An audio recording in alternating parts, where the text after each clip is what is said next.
no entrar a ser parte de la cadena de tráfico ilegal de fauna silvestre, ¿sí? A través de esta presentación vamos a ver toda esa argumentación y finalmente vamos a observar todo lo que tiene que ver con el Centro de Atención y Valoración de Fauna Silvestre de Cortolima.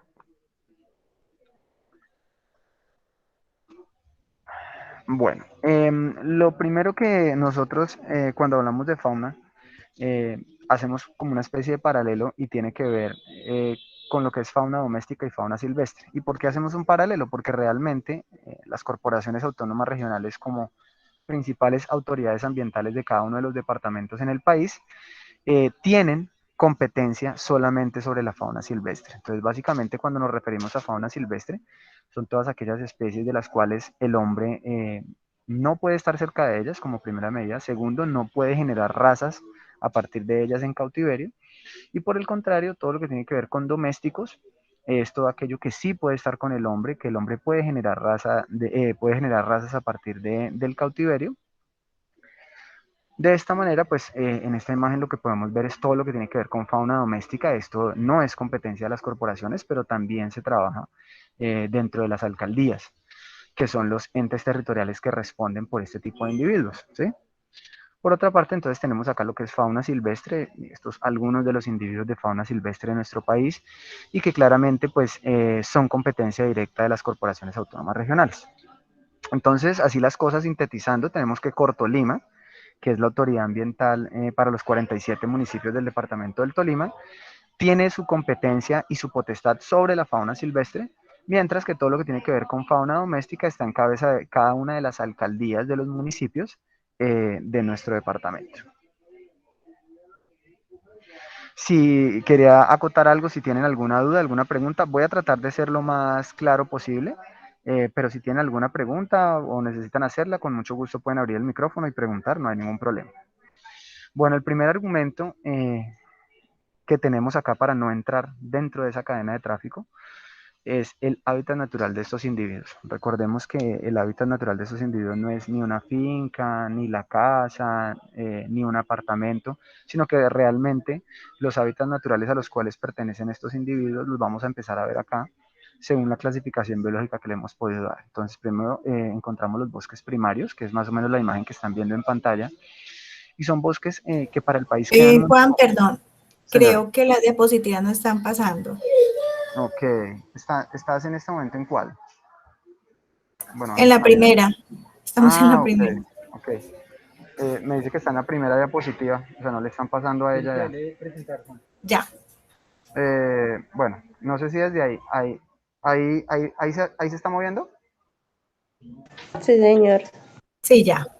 Sí, No, señor. no, no porque desde ahí la están viendo ya.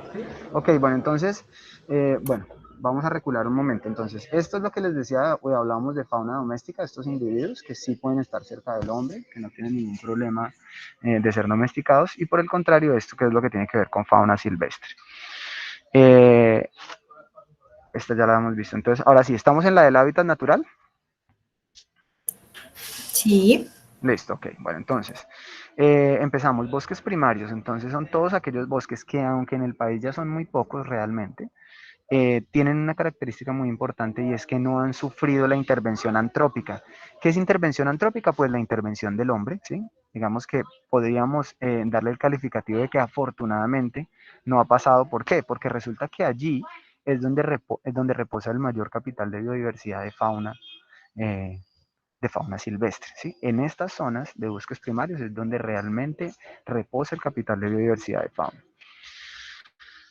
Encontramos bosques secundarios, como se pueden ver en esta imagen, que son bosques en los cuales ya ha habido una intervención antrópica, pero que gracias a la capacidad de carga que tienen los sistemas, han podido regenerarse naturalmente, ¿sí? O sea, ya ha habido una primera intervención del hombre, pero digamos que el sistema mismo ha podido regenerarse a partir de que ha soportado el impacto que le ha generado el hombre. En estos bosques secundarios o de sucesión, son bosques en los cuales aún hay un capital alto de biodiversidad de fauna. No es tan alto, obviamente, como en un bosque primario, pero sí existe un capital considerable. Posteriormente encontramos los bosques artificiales o de plantación. Aquí hay algo bien importante y es que, como ustedes se pueden dar cuenta en la imagen, y no sé si alguno quiera interactuar en este momento, me interesa saber de las personas que están presentes, qué condición o qué característica ven dentro de esta imagen, porque esto ya es un bosque totalmente trabajado por los seres humanos. Entonces, no sé si alguno quisiera tomar la palabra y contarme qué puede observar a través de esta imagen. No todos al tiempo, por favor.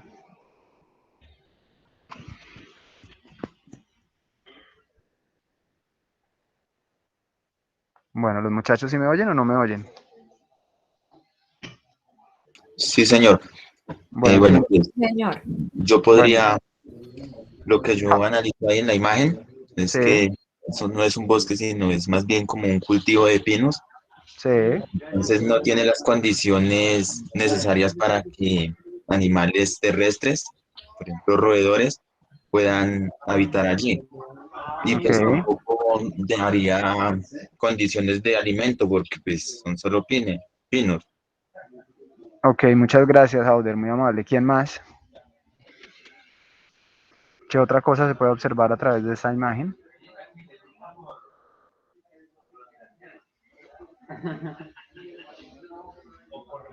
Bueno, vamos a empezar a mirar aquí los chicos. A ver, ¿Tatiana está presente? ¿Nos puede colaborar Tatiana de pronto? Tatiana Peña.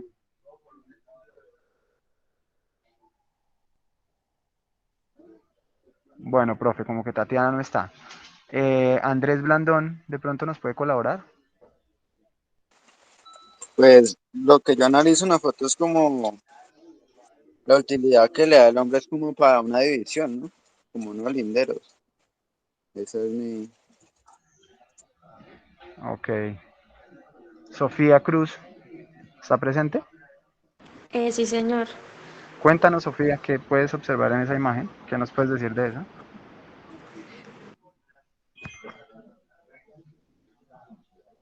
Pues de Sofía. que la zona como tal no se ve pues biodiversidad, ¿no? Se ve como ya que está un poco afectada y pues por eso sembraron los pinos, pero como dice mi compañera Hauter, no sirven como tal de gran pues cosa. Ok. No sé qué más decir.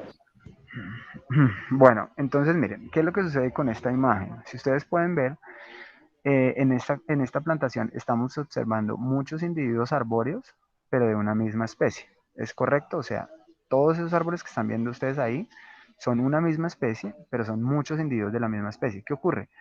Cuando yo tengo muchos individuos de la misma especie arbórea, lo que puede llegar de fauna ahí son muchos individuos de una misma especie. Entonces, eso no es biodiversidad, ¿cierto? Porque biodiversidad hace referencia a la cantidad de especies en un espacio. Entonces, claramente lo que busca el hombre acá es darle una organización y darle simetría a un espacio. Porque resulta que para el hombre lo que está bien o lo que se considera de alguna manera bonito o bello tiene que ver con la simetría, pero resulta que en la naturaleza todo funciona de manera diferente y es asimétrico, o sea, carece de esa simetría. O sea, quiero decir con esto, no tienen que ser todos los árboles iguales ni tienen que ir todos los árboles en la misma línea. De tal manera, esta imagen lo que nos deja percibir es esto, que estos bosques artificiales o de plantación son bosques en los cuales el capital de biodiversidad es muy bajo. ¿Listo?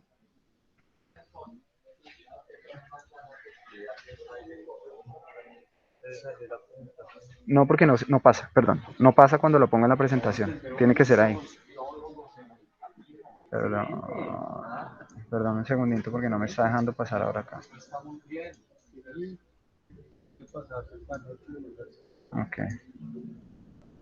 Bueno, estamos viendo la siguiente. Bosque de galería. Por favor, me confirman. Sí, señor. Sí, señor. Sí, señor. Bueno, ok, bueno, entonces estos bosques de galería que estamos viendo ahí, conocidos también como vegetación riparia, pueden ser, digamos que los más conocidos por ustedes, porque son las zonas en las cuales cerca de una fuente hídrica, llámese río, llámese espejo de agua, llámese humedal, son zonas que están siempre a cada lado de esas fuentes hídricas. ¿Y cuál es su finalidad? La finalidad de esto es hacer una protección sobre la fuente hídrica, ¿sí? Aquí no reporta un capital alto de biodiversidad, pero sigue cumpliendo una función muy importante en la protección del cuerpo de agua. ¿Listo? Bueno, entonces ahora vamos a empezar. Ya vimos de alguna manera el primer argumento, que era su hábitat natural, ya sabemos a dónde corresponden. Ahora vamos a empezar a tratar de identificar algunas de las especies, eh, no solamente que son de fauna silvestre, sino que son las más traficadas, ¿sí? Entonces, ¿cuándo?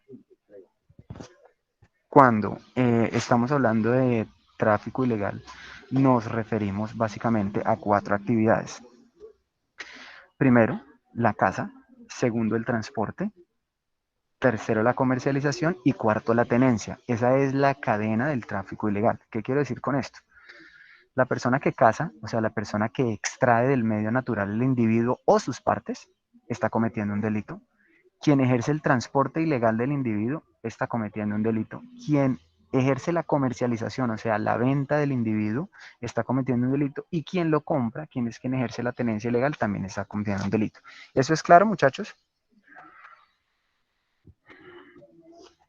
Sí, señor.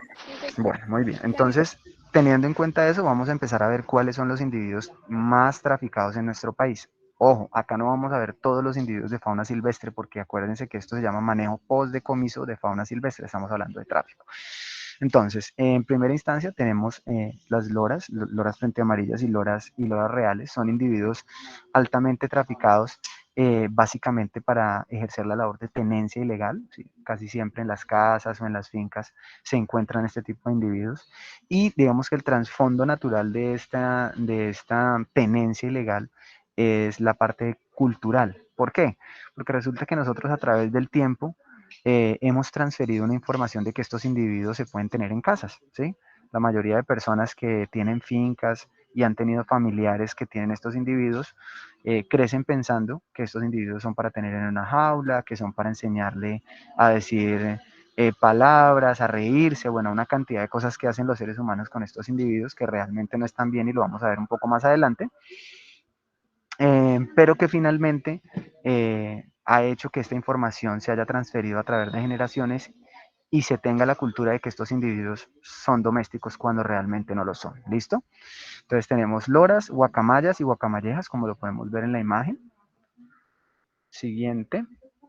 Lo que son cotorras y pericos, como podemos ver en esta imagen, son individuos también de vida silvestre, de vida libre, no son individuos para tener en cautiverio. Muchas veces las personas se confunden y dicen, ah, es que tengo un lorito pequeño, pero resulta que es una cotorra. Hay que hacer una claridad y es que las cotorras, ahí como ustedes las ven, son individuos adultos, pero son individuos de porte bajo, diferente a un loro o una guacamaya, que son individuos adultos de porte alto, ¿sí? Esto lo podemos referenciar con los seres humanos. Hay seres humanos que tienen 30 años y miden unos 50 y hay seres humanos de 30 años que miden 2 metros. ¿Sí? Simplemente son seres adultos, son seres diferentes con medidas diferentes. Bueno, aquí encontramos en esta imagen 4 individuos que tienen una particularidad y es que aunque son individuos silvestres, eh, han podido soportar la intervención del hombre, o sea, la intervención antrópica, por lo tanto nosotros los podemos observar muy comúnmente, por lo menos en los parques.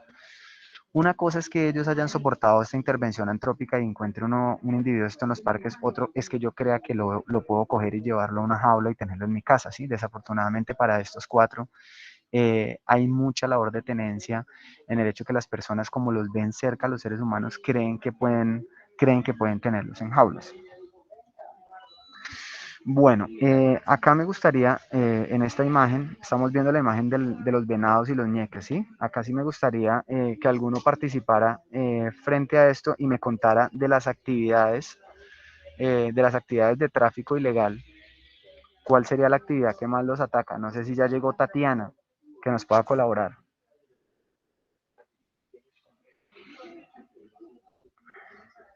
Tatiana Peña.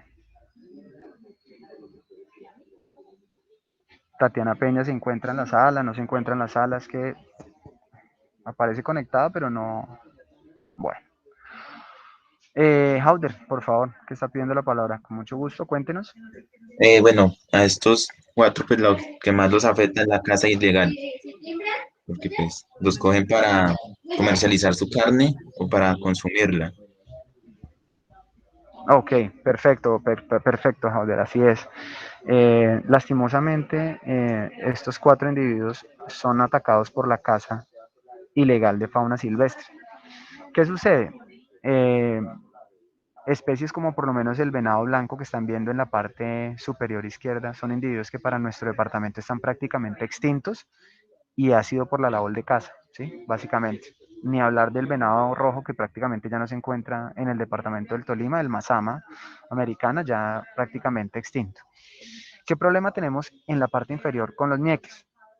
Resulta que la labor de cacería que ejercen las personas con los ñeques tiene un trasfondo y es que cuando el ñeque, o sea, la explicación de la gente para matar al ñeque es que llega a los cultivos y se come los cultivos de las personas o de los campesinos que están tratando de cultivar sobre todo yuca.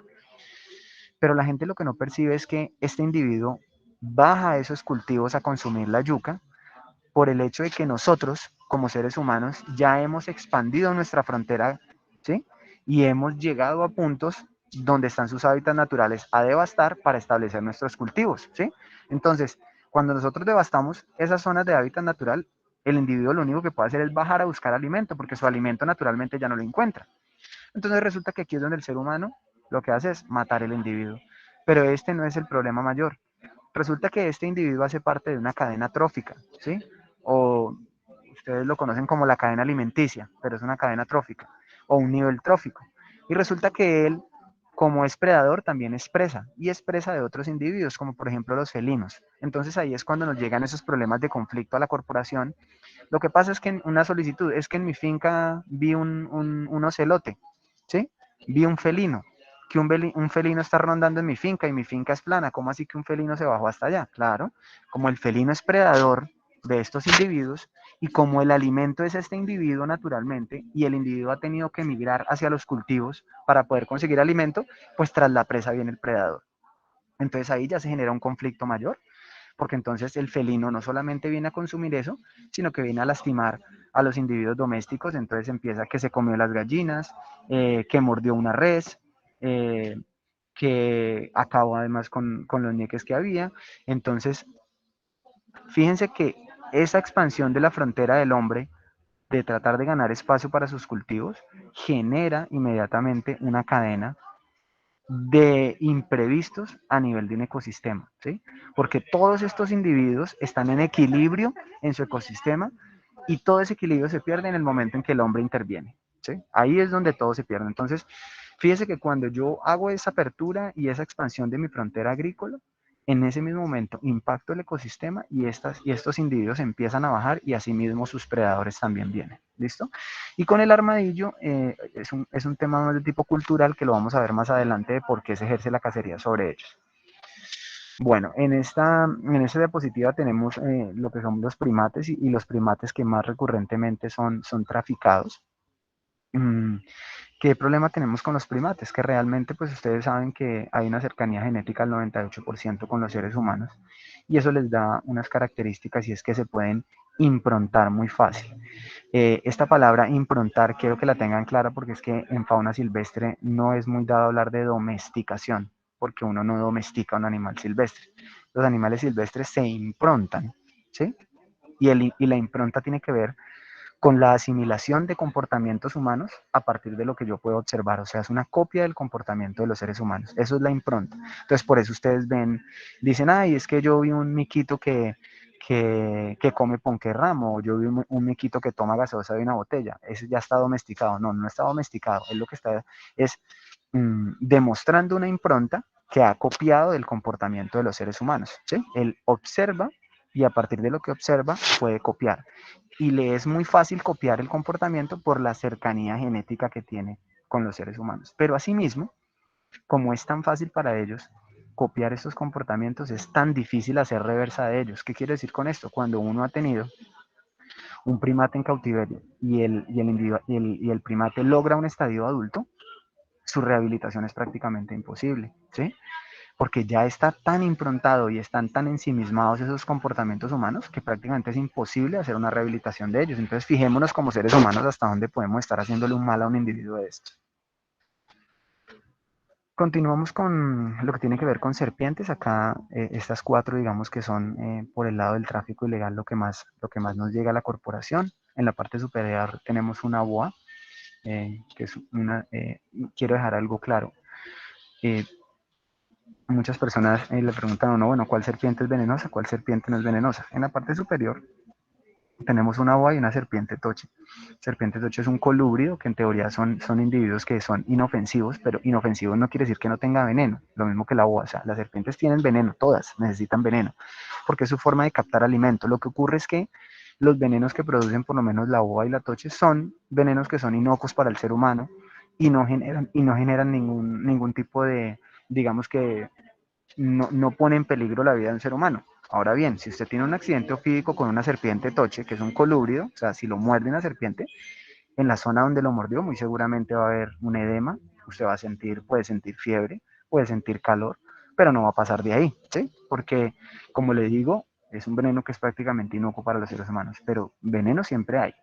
Lo mismo ocurre con las boas. Ahora bien, las boas, porque no necesitan tanto de eso, porque su labor para captar las presas es constricción, por eso se llaman boa constrictor, porque finalmente ella toma la presa por la boca, pero lo que hace es envolver la presa con su cuerpo y apretar hasta asfixiar la presa, y de esa manera puede consumirla, ¿cierto? ¿Qué más es importante acá? Un concepto bien interesante en la fauna silvestre, y lo podemos ver en la serpiente toche, que la estamos viendo en la parte superior derecha, es el tema de los colores aposemáticos, ¿sí? Eso de colores aposemáticos, ¿qué es? Resulta que en la vida silvestre cada individuo tiene que de alguna manera tener estrategias para defenderse de sus predadores, ¿sí?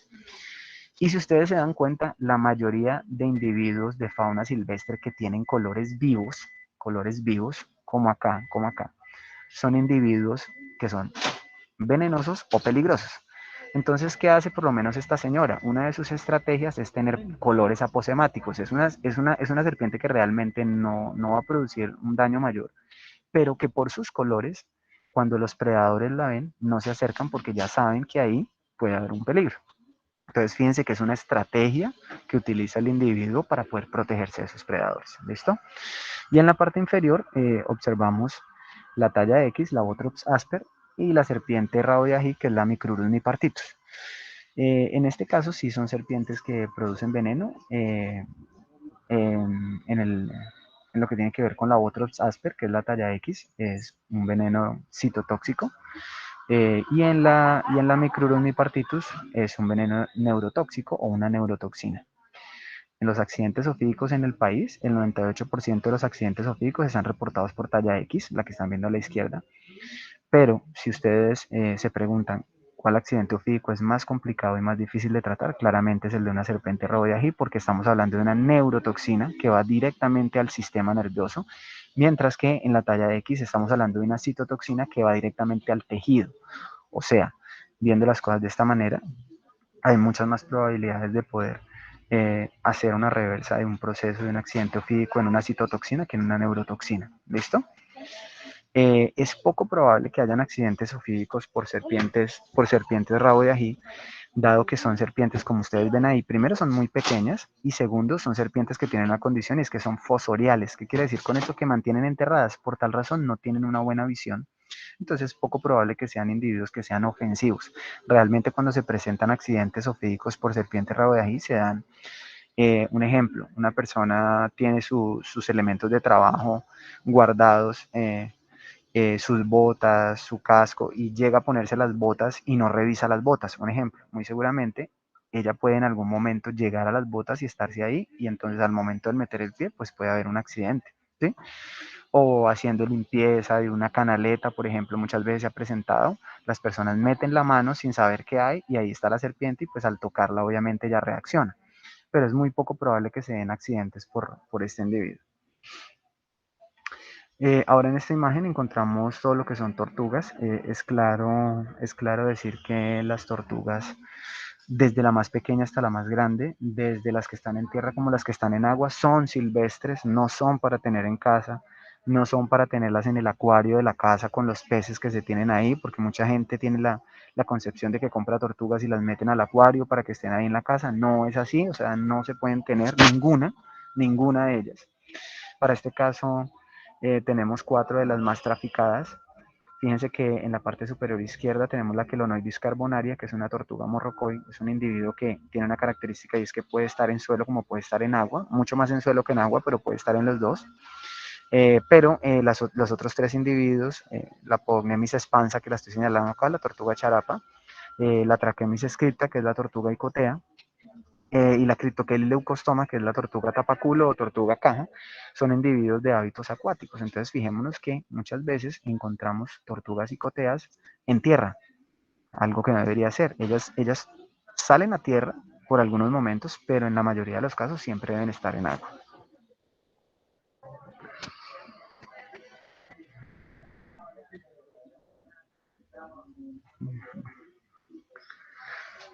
Bueno, este lo podemos obviar. Bueno, digamos que esta imagen tiene que ver con unos individuos que se conocen como fauna exótica. Estos individuos exóticos son individuos que no encuentran distribución natural en nuestro país, ¿sí? Por lo tanto, como no hay una distribución natural de ellos y son introducidos al país, se cuentan como individuos exóticos, ¿sí? De esta manera tenemos las cacatúas, los fisher y los pericos australianos. Estos individuos son comercializables en nuestro país. Muchas veces ustedes pueden llegar a tiendas de mascotas y lo que observan son este tipo de individuos. A veces la gente lo confunde con individuos de fauna silvestre, pero realmente son individuos introducidos a nuestro país y que en este momento es permitida la comercialización de ellos, ¿sí? Encontramos individuos como este, que también hace parte de la fauna exótica que ha sido muy sonado en nuestro país en los últimos años, que es el caracol africano, Lysacatina fúlica, que ya por resolución tiene una disposición final que generalmente es la incineración y el enterramiento, porque se está convirtiendo de alguna manera en un competidor para otros caracoles, en los cuales empieza a hacerlos migrar realmente de sus hábitats naturales y está compitiendo por hábitat y por alimento. Y acá encontramos lo que es fauna nativa, que esta fauna sí es digamos, una muestra de la fauna nativa de nuestro país, que obviamente no se pueden tener, que no son comercializables, que no se pueden cazar. Aquí vamos a observar un argumento muy importante y tiene que ver con los servicios ambientales que nos prestan estos individuos. Tenemos primero el control biológico, y el control biológico se trata de, como lo pueden ver en la imagen, que es una imagen un poco fuerte, pero realmente así pasa en la naturaleza, es cómo ciertos individuos controlan poblaciones naturalmente. Un ejemplo de serpientes son controladores biológicos de los herpetos, por lo menos como se ven ahí, de ranas, de sapos, de ratas, ¿sí? Pero imagínense donde las serpientes no estuvieran. Pues claramente estos otros individuos proliferarían de una manera que no podría ser equilibrada. Entonces, por tal razón, se presentan esos controles biológicos. Y los dispersores de semilla y polinizadores, y acá me voy a referir en el caso de la dispersión de semillas, por lo menos a los loros, que son los más traficados. Resulta que estos individuos son dispersores de semilla por excelencia. ¿Qué hace un dispersor de semilla? Como ven en la imagen, el ave llega al punto donde está el árbol, toma la semilla, la ingiere, la asimila, vuela, y después de que la ha asimilado, la defeca, ¿sí? Sobre la cobertura vegetal, y de ahí se generan rebrotes naturales, ¿ya? Entonces son dispersores de semilla que yo no le estoy permitiendo a este individuo que lo haga cuando lo tengo en cautiverio. ¿Yo cómo le voy a permitir a un loro hacer una dispersión de semillas cuando el individuo lo tengo en una jaula? Eso no puede ocurrir. Bueno, ahora pasamos a más argumentos por los cuales no ejercer ninguna de las actividades del tráfico ilegal. Primero, el alimento especializado. Resulta que perdón un segundito. El alimento especializado. El alimento que consumen estos individuos no es el que nosotros les ofrecemos en las casas. Muchas veces cuando nosotros hacemos los procedimientos de incautación, las personas dicen, no, mire, es que yo le doy la mejor comida. Yo a veces me quito la comida de la boca por darle comida a estos individuos.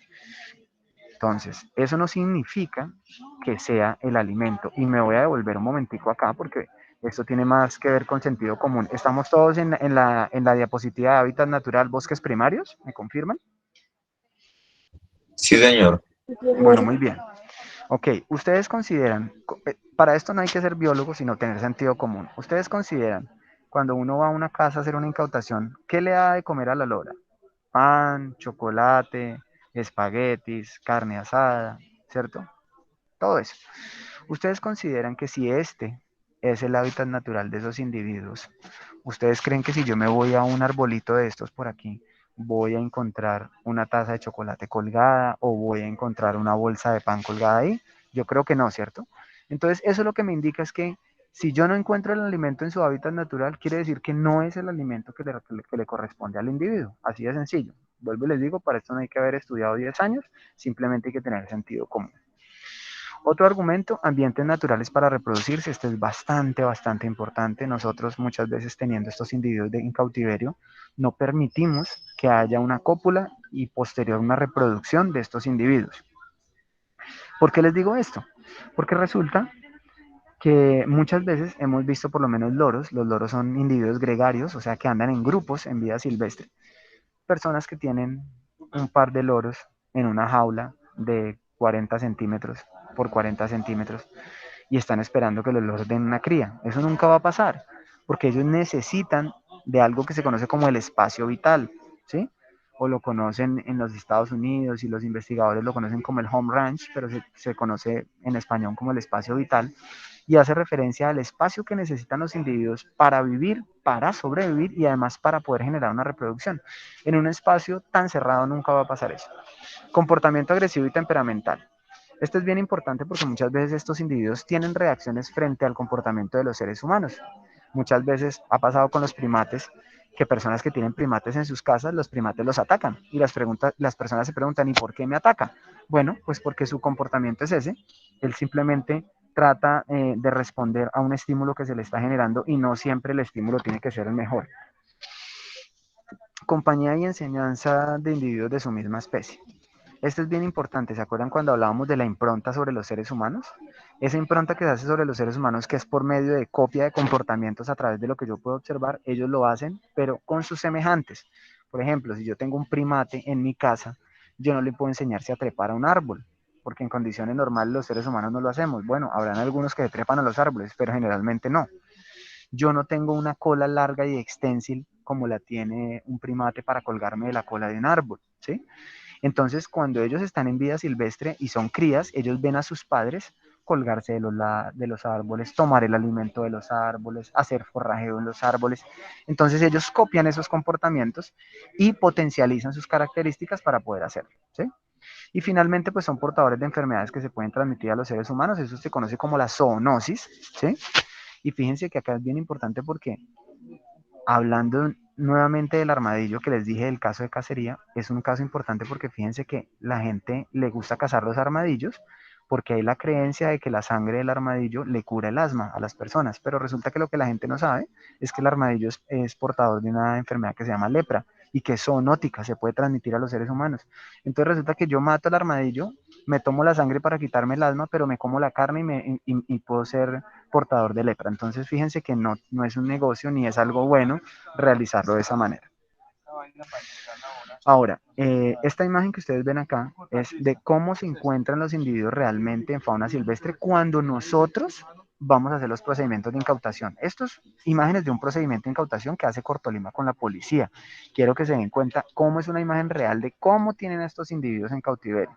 No es como la mayoría de personas dicen, que yo los tengo muy bien, que les doy muy buena alimentación. Básicamente lo que nosotros nos encontramos en las visitas es esto. Y esta imagen, sí quiero que me ayuden acá. ¿Qué pueden percibir en esta imagen? ¿Qué es lo que se ve más allá de ver un primate amarrado con una cadena al cuello? ¿Qué pueden percibir ustedes ahí en esa imagen? ¿Quién me puede colaborar?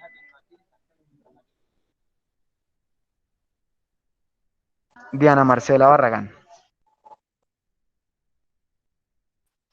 Pues miren, vemos realmente que ellos no son felices, ¿sí? Son como tristes, están aislados de los demás. Mejor dicho, no están en su hábitat. Veo como una tristeza en ellos. Eso es lo que más veo. Ok, Diana, muchas gracias. Jamie, Joana. Sí, pues se ve que está aburrido, tal vez no puede tener la mejor alimentación. También se puede como deteriorar su alimentación, su cuerpo, por no tener lo que de verdad debe ser su alimentación. Ok, Jamie, muchas gracias. Necesito que seamos un poquito más profundos. A ver, veamos un poquito más allá de la imagen. Tratemos de interiorizar un poquito qué más, qué están viendo en ese entorno y qué consecuencias puede generar. Sofía, ¿quería hablar? No, señor. Ah, bueno, Sofía, no, es que vi que moviste ahorita Bueno, Jamie, por favor, de nuevo, Jamie. La limpieza, o sea, como están ahí en ese lugar. Ok, Jamie. Howder, por favor. Bueno, yo lo que veo ahí es que pues está en malas condiciones, prácticamente una cárcel. ¿Y cuáles son las consecuencias que esto trae? Que el individuo va a perder todas sus capacidades que puede desarrollar en el medio natural. Entonces, pues él ahí no tiene cómo estar en los árboles, cómo desarrollar, por así decirlo, todas las habilidades que en el medio y mediante su maduración él va adquiriendo. Ok, muchas gracias, Howder. ¿Será que Carlos Urriago Cortés nos puede colaborar, por favor? ¿Qué nos puede decir de esa imagen? Pues yo veo ahí un individuo dependiente del ser humano, ¿sí?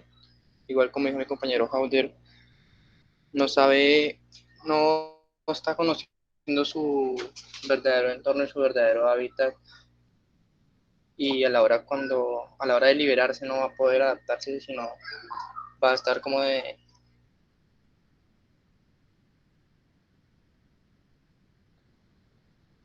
que le pongan todo y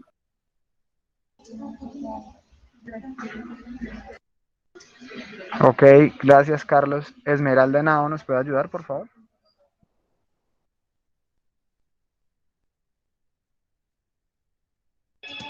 Esmeralda Henao, ¿nos puede ayudar, por favor? ¿Qué se puede observar en la Sí, imagen? señor, acá estoy. Cuéntanos, Esmeralda, ¿qué puedes Pues percibir ahí?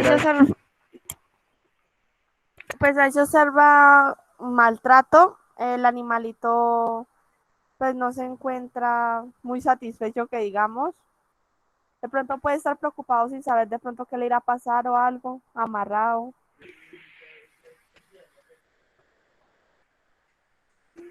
Muy bien, Esmeralda, gracias. Bueno, eh, básicamente lo que podemos observar aquí, esta imagen tiene varias cosas. Primero, miren el lugar donde está. Es un lugar básicamente de 50 centímetros por 50 centímetros, o sea, no es el lugar ideal para este individuo.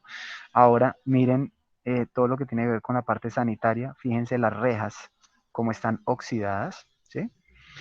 Es un lugar que si es de 50 por 50 nos quiere decir que donde el individuo se le está suministrando el alimento, que es en el piso, es en el mismo lugar donde el individuo está haciendo sus deposiciones fecales.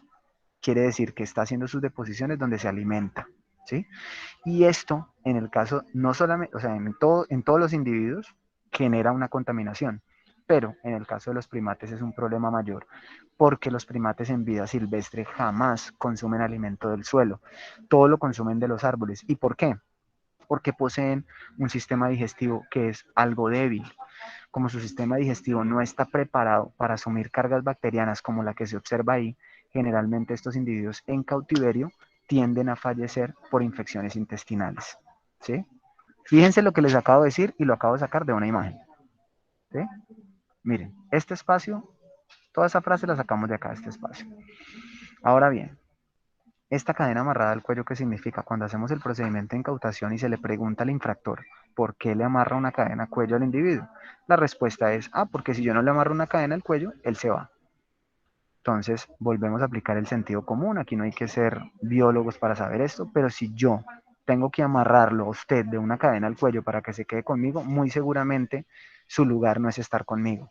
Muy seguramente no lo es. O sea, esto es sentido común, ¿sí? Que muchas veces los seres humanos no lo aplicamos, pero aquí, claramente, y como lo dijo alguno de los compañeros, se ve, digamos que la cara de inconformismo del individuo y no creamos que es que ese inconformismo y ese estrés solo se marca en los seres humanos, en los individuos de fauna silvestre también pasa.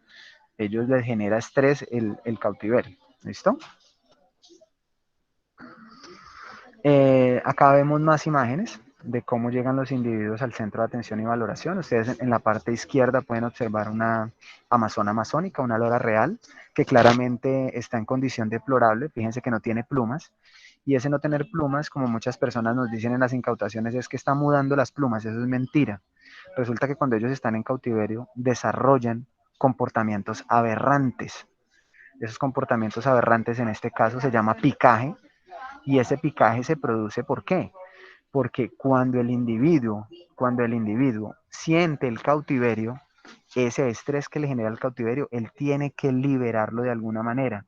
¿Y cómo lo libera? Arrancándose las plumas. Y ustedes van a decir, bueno, pero ¿cómo le va a generar un beneficio? Resulta que hay sustancias químicas, tanto en el cerebro de los seres humanos como en el de los individuos de fauna silvestre, que se liberan para generar bienestar. Y bienestar cuando uno ha tenido un episodio que le genera un trauma, como en este caso a un individuo de fauna silvestre, el cautiverio. Entonces, cuando ella empieza a arrancarse esas plumas, todas esas enzimas y todos esos químicos que van al cerebro le están generando un bienestar, ¿sí? Le están generando un bienestar transitorio, porque realmente lo que se está haciendo es un daño, ¿sí? Pero transitoriamente se está liberando de lo que le genera el estrés, ¿listo? Ahora bien, esta imagen es importante y tiene que ver con los subproductos de la fauna silvestre. Cuando yo hablo de producto de la fauna silvestre, estoy hablando del individuo del pie, pero no quiere decir que solo el tráfico tiene que ver con los individuos en pie, también con sus subproductos. Y fíjense que es tanto así que hay individuos como las babillas que valen más muertos que vivos. O sea, la piel de la babilla, que es un subproducto de la fauna silvestre, vale más que el individuo en pie. ¿Sí? Entonces muchas veces a las babillas las cazan o las matan, no por su carne, sino por su piel. ¿Listo? Aquí también podemos ver una infinidad de artículos decorativos, sobre todo acá en la parte central. Vemos tortugas que son individuos de los más longevos de la naturaleza, o sea, de los que más viven, y son individuos que pues realmente la gente los toma, o sea, para ser disecados y para llevarlos a un buffet para que otra persona los vea. O sea, eso no tiene mucho sentido, la verdad. En cuanto a normatividad, no me voy a extender mucho acá, voy a tratar de ser lo más sucinto posible, pero nosotros básicamente como corporaciones autónomas nos regimos por el decreto 2811, que es el Código de los Recursos Naturales, que ya ha sido compilado y actualizado, ¿sí? En el decreto 1076, que lo pueden ver en la parte inferior, de 2015. Sería bueno que ustedes en su especialidad y en lo que están estudiando conozcan ese decreto, porque es el decreto único reglamentario del sector ambiental, 1076 de 2015, donde aparece todo lo que tiene que ver con la parte ambiental, está en ese decreto. ¿Listo? Por otra parte, tenemos la ley 1333 de 2021, perdón, del 21 de julio de 2009, que es en la cual se le da potestad a las corporaciones autónomas para abrir procesos administrativos sancionatorios, ¿sí? Que es, digamos que a partir de ahí es cuando realmente se pone serio el tema ambiental en el país, a partir de 2009, cuando realmente se abren procesos sancionatorios a los infractores y se les da una pena por ejercer el tráfico ilegal. La resolución 2064 de 2010 es una resolución del Ministerio de Ambiente y es básicamente todo lo que yo les estoy hablando en este momento, compila esta resolución, que es la de manejo decomiso de fauna silvestre. La ley 1453 de 2011, que tiene que ver con el Código Penal colombiano, en el cual, pues, digamos que está regido y normado como delito en el artículo 29, el lícito aprovechamiento de los recursos naturales que hace parte del tráfico ilegal. Hay unos acuerdos que tiene la corporación, por ejemplo el 018, que es un acuerdo de veda para caza, quiere decir que o sea, la caza está prohibida, pero además de eso, dentro del departamento del Tolima, la corporación autónoma hace un acuerdo de veda, ¿sí? Para que no se ejerza la caza de fauna silvestre. ¿Listo? Tenemos la ley 172 de 2015, que por ahí una compañera ya habló de maltrato animal, y pues el maltrato animal aplica tanto para animales domésticos como para animales silvestres. Y finalmente el decreto 1272 de 2016, que es la tasa compensatoria por caza de fauna silvestre que se le cobra a todos los infractores, ¿sí? Y no solo a los infractores, sino también a las personas que tengan permisividad, que eso lo vamos a ver más adelante, porque la tasa de compensación no es una multa, como mucha gente lo confunde, sino que tiene que ver con que usted, por haber utilizado el recurso, le debe compensar al Estado haber utilizado el recurso, no por haber sido ilegal o legal, solamente por la utilización. Entonces, por eso se compensa con una tasa, que obviamente es pecuniaria. Bueno, ahora entramos a todo lo que tiene que ver con la parte de cómo es la llegada de los individuos de fauna silvestre a la corporación. Entonces encontramos incautaciones, entregas voluntarias y rescates, ¿sí? Esto es lo que vamos a ver aquí, es un formato de acta única de control al tráfico de flora y fauna silvestre. Con estas actas es que se hacen las incautaciones y las entregas voluntarias, que es importante de aquí, vean este numerito que hay en la parte inferior. Todas las actas tienen un número y esto es un número generado por el Ministerio de Ambiente. Cada uno de los casos de fauna y flora silvestre deben ser consignados en esta acta y deben ser reportados al Ministerio de Ambiente cada 3 meses por las corporaciones autónomas.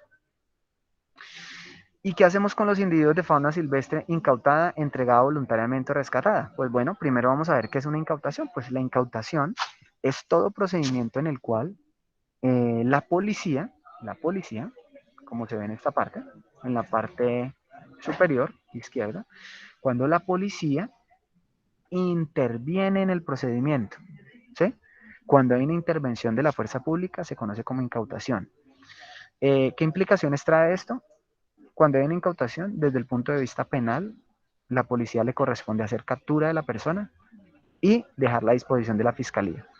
Y administrativamente, la corporación autónoma abre un expediente para un procedimiento administrativo sancionatorio, que desemboca generalmente en una sanción para la persona, ¿sí?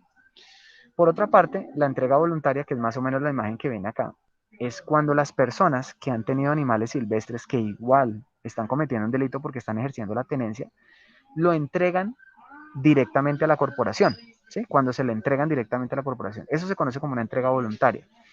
Aunque hay un delito, porque ahí hay tenencia ilegal, de todas maneras hay un atenuante y es que la persona lo entrega directamente a la corporación. También se abre un proceso administrativo sancionatorio, pero ya no hay la instancia penal, o sea, ya la policía no puede disponer de la persona para llevarla a la fiscalía, sino que solamente es un procedimiento administrativo sancionatorio frente a la corporación. Y finalmente el rescate, que el rescate son cuando las personas han estado hasta 24 horas con el individuo. Les voy a poner un ejemplo.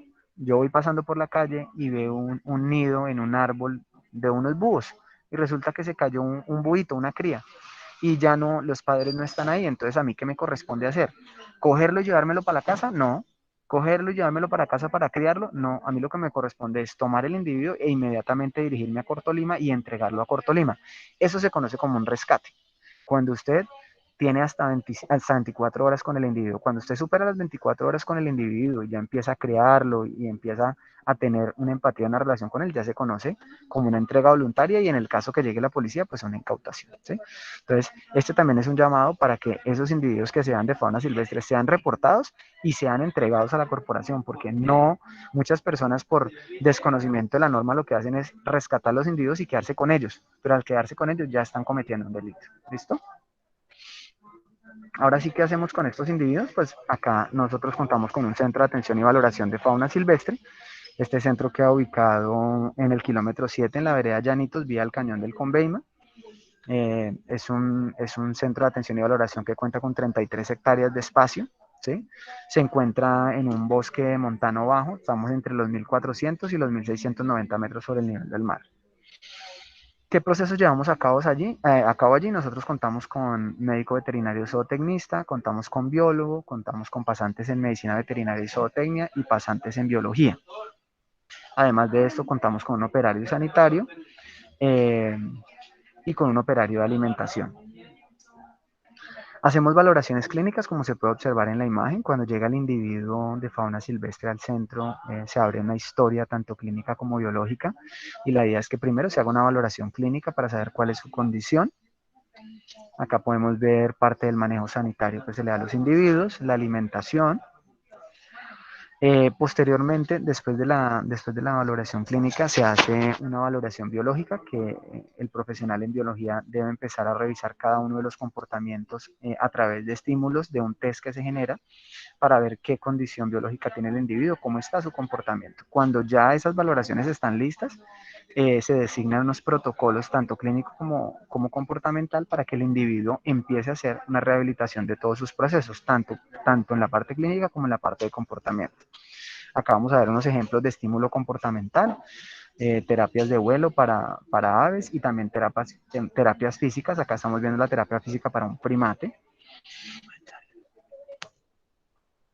Acá estamos observando un ejercicio que se llama simulación de poblaciones, lo que ustedes ven acá. Todo esto hace parte digamos que, del estímulo comportamental de los individuos. Acá lo que se pretende con este papel celofán que ustedes ven acá es que estos individuos que ya están volando y tienen el alimento en esta plataforma, vean a través de este celofán que hay más individuos de los que realmente están.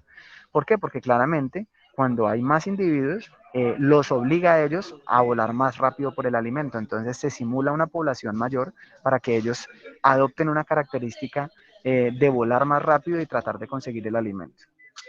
La parte de enriquecimiento ambiental, que es una parte biológica, es cómo moldear los encierros para que estos individuos puedan explotar todas sus características comportamentales, ¿sí? Es la forma para que ellos puedan de alguna manera empezar a rehabilitarse y empezar a que todas esas características de comportamiento que deben tener en vida silvestre sean propuestas y sean expresadas a través de estos encierros.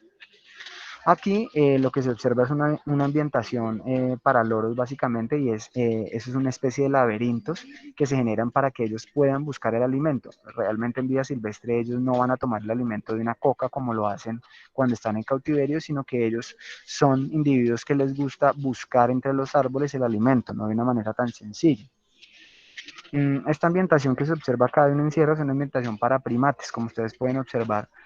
Básicamente lo que más nosotros utilizamos son perchas y lazos, porque realmente los primates en vida silvestre siempre están o colgados de una percha o colgados en un árbol o colgados de su cola, pero jamás están en el suelo. Como ustedes pueden observar, los espacios en el suelo no son viables para ellos porque comportamentalmente un individuo como un primate no puede estar en el suelo porque toda su ventaja la pierde y los predadores fácilmente podrían cazarlos. En cuanto a la disposición final que se tiene para los individuos de fauna silvestre, digamos que la primera disposición que nosotros albergamos es la liberación, que es la que quisiéramos que siempre ocurriera, pero pues realmente no solamente está la liberación, también está la reubicación, que se da en zoológicos, en otros centros de atención y valoración, y esta reubicación ocurre cuando después del análisis de comportamiento y del análisis clínico, el individuo no es viable para ser liberado. Entonces, al no ser viable para ser liberado, hay entidades que reciben estos individuos para darles una segunda oportunidad y ser reubicados y así poder hacer conservación éxito de los individuos. Existe otra opción que es Red de Amigos de la Fauna, que ya tiene una resolución en la Corporación Autónoma Regional, pero que en este momento no hay ningún participante dentro de Red de Amigos de la Fauna y es básicamente son predios los cuales ya han sido caracterizados por funcionarios de la corporación y que funcionan para que los individuos puedan tener una segunda oportunidad también, aunque no puedan ser liberados, y sean monitoreados por quien ejerce la función de red de amigos de la fauna. Y finalmente la eutanasia, que aunque es un individuo satanizado es un concepto muy satanizado entre los seres humanos, pues realmente es válido cuando la calidad de vida de los individuos de fauna silvestre no es viable. Claro está, para que se pueda dar una eutanasia tiene que haber, hay un comité de bioética que lo integra la Universidad del Tolima, la Universidad Cooperativa y Cortolima, y allí se debaten los casos de los individuos que optan o son posibles casos para eutanasia debido a que clínicamente no tienen recuperación, a que comportamentalmente no tienen recuperación y no se pueden dar reubicaciones de estos individuos. Para esto obviamente tiene que generarse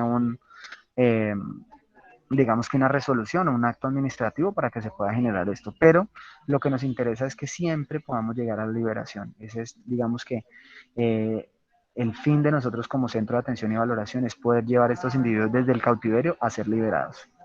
Y acá una imagen de una liberación, esto es una compañera de la corporación que hizo una liberación de una babilla que fue incautada a una persona que estaba a punto de desollarla, la iban a matar para sacarle la piel, nosotros la pudimos recuperar, fue rehabilitada en el Centro de Atención y Valoración de Fauna Silvestre y posteriormente fue liberada en su hábitat natural. ¿Listo? Y aquí con esto concluye la presentación. Entonces, ahora sí, no sé si tienen preguntas, dudas, quejas, reclamos, que yo les pueda resolver en este momento con mucho gusto.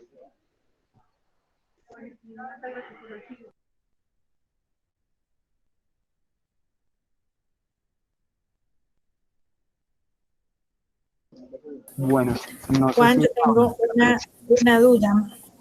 Cuando tú hablas de las babillas, acá en el Tolima, a nivel Tolima, ¿hay zoocriaderos registrados ante la corporación o con permisos?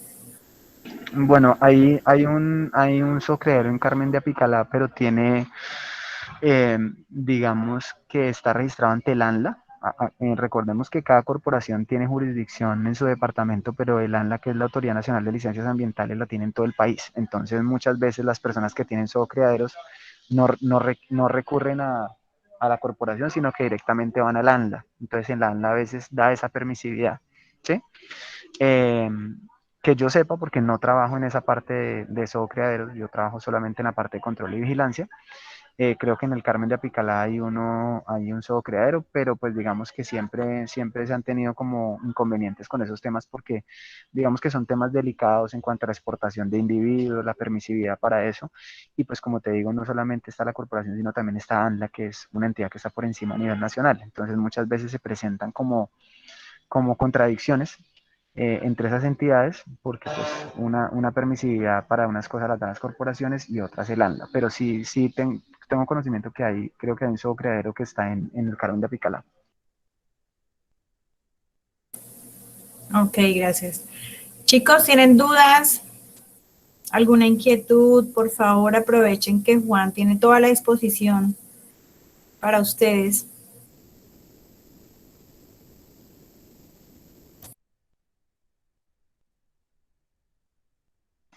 Pues no, señora, en mi caso no me ocurre nada. Bueno, la idea es que les haya quedado pues claro el tema. Igual si quedan con algún tipo de duda, profe Caterine, con mucho gusto por correo electrónico me la puedes hacer llegar y yo les doy solución a través del correo. ¿Listo? Juan, muchas gracias. Muchas gracias por la disponibilidad. ¿Este es el teléfono donde nos podemos dirigir de pronto ante alguna situación o hay alguna línea? No, ya les voy a dar la línea. Creo que tú la tienes, profe, pero ya te voy a dar el número. Sí, con la Es que yo me comuniqué. Sí, con la que te comunicaste con Cristian. Ese es el número para solicitudes, para quejas y todo ese tema. Sí, señora. Para reportar Para alguna reportar, correcto, para anomalía. rescates. Listo. Sí, correcto. Sí, señora, ese es. ¿Listo? Listo, Juan. Muchas gracias. Bueno, profe, entonces que estén muy bien. Les agradezco mucho por el espacio y por la atención y que tengan un buen día. Muchas gracias a ti. Feliz día. Feliz fin de Bueno, semana. muy bien, muchas gracias. Muchas gracias. Muchas gracias, hasta luego, que esté bien. Muchas gracias, feliz tarde.